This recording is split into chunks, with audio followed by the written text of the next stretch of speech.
I guess this would be for, Jeanette and Jessica, is that you two have so much experience in production, and producing movies, and developing, producing television, and for Jason too, obviously, bringing it to life. There are people in the audience. Everybody's got a project. They might have a little bit of financing. They might have a package together. What are some steps that they could do to get to where you're sitting?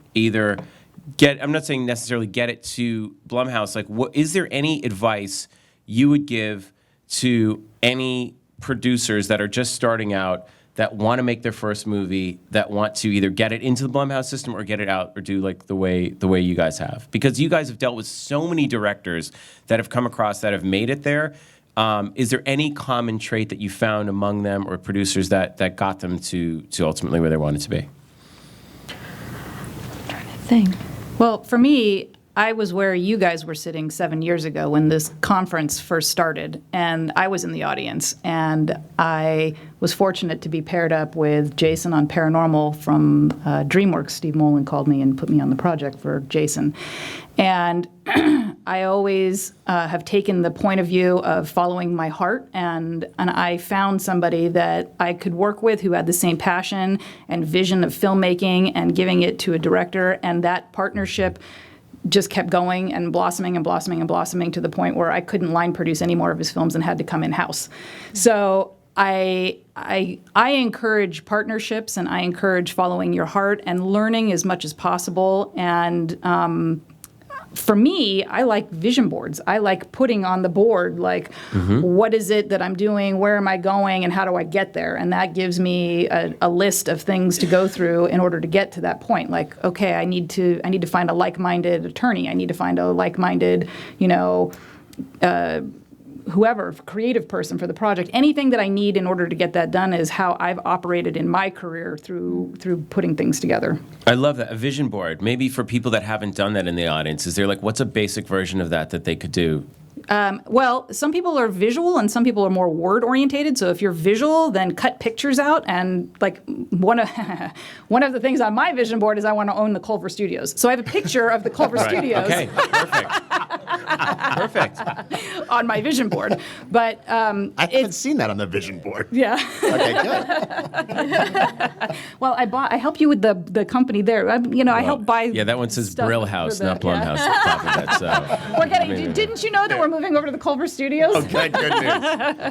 Okay, but a vision board with things that people can execute. That you can see, and or words of things that you want to do. The projects Cannes 2017, something like that. Oscar 2018, whatever it is that is going to motivate you to get to that, so that you can hold that in your heart and in your mind, and that generates the steps that you do every day. For me, early in my career, I hated picking up the phone and talking to people. He used to yell at me for not picking up the phone. Yeah, use the phone more.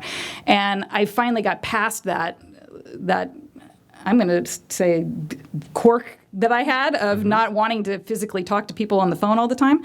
And those are one of the things that I put on there. Okay, here's a picture of a phone. Pick up the phone. Okay, it's any of those things. But that that's get great. In the way. I mean, that's good to know. Knowing that, okay, there's something in my personality that is stopping me, that's getting between me and my vision. Now it's easy. I can get over that. I can.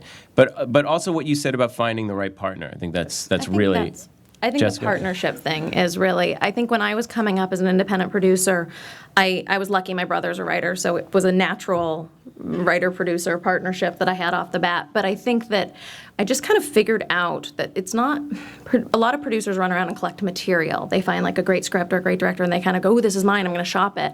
And I think it's a much more, if you're going to be involved in it as a young producer where you have nothing more to offer them, be essential to them, be awesome to them, be creatively a sounding board, be really collaborative, and get to the point that when you have been, when you're lucky enough to get yourselves together on set, continue to be their essential partner. What do they need you to do so they can be creative? If you're their producer, you better be stopping problems from hitting them while they want to have their mind in the game. You want to be able to say to the people who need them, he or she, hopefully, are going to get to this, but I need to manage their time and right now so that they can be creative. And so I think as a non-writing producer, it's essential, and hopefully I have the chance to do that at Blumhouse too, it's essential to look at all the creatives you're working at and say, how can I help them every day? Not just how can I tell them what to do. And so even as young producers, as first-time producers, that's what you can be harnessing. That's what you can be working on. Not showing up and saying, how can I sound important today or smart today, but just like, how can I help you? And Phillip, and before we get to Q&A, you're the head of post. So I guarantee you there's something in your head that every movie comes and you're like, I fucking wish directors thought about this before they got to post. Like, goddamn, why does nobody teach them this? They're not thinking about post. What is that? What are like some major things that you come across you just wish every director producer knew about post? Get the ending right.